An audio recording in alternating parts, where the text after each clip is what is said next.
আমি শ্রদ্ধাভরে স্মরণ করছি। জাতীয় সংসদ নির্বাচনে কুড়িগ্রাম ১ আসনে বিএনপির মনোনীত প্রার্থী সাইফুর রহমান রানার পক্ষে প্রতিনিধি সভা অনুষ্ঠিত হয়েছে। বৃহস্পতিবার দুপুরে নাগেশ্বরী উপজেলা বিএনপি ও পৌর বিএনপি সহ সকল অঙ্গ সংগঠনের উদ্যোগে এই প্রতিনিধি সভা অনুষ্ঠিত হয়।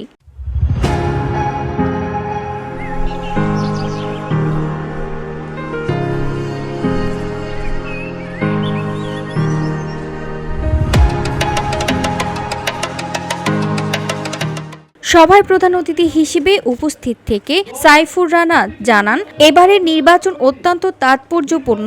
নির্বাচনে বিজয়ী হতে দলের সকল নেতাকর্মীকে ঐক্যবদ্ধ থেকে কাজ করার আহ্বান জানান। এবং চূড়ান্ত কর্মপন্থা অনুযায়ী সামনের দিনগুলিতে আমরা এগিয়ে যাব এই প্রত্যাশা আমরা রাখছি।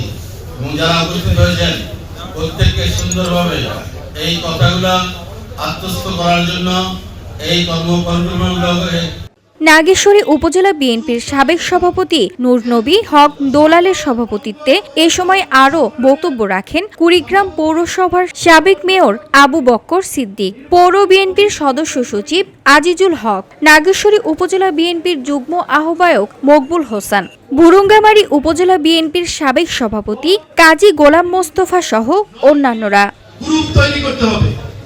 BOD Bangla news desk. শহীদ প্রেসিডেন্ট জিয়াউর রহমানের আত্মার প্রতি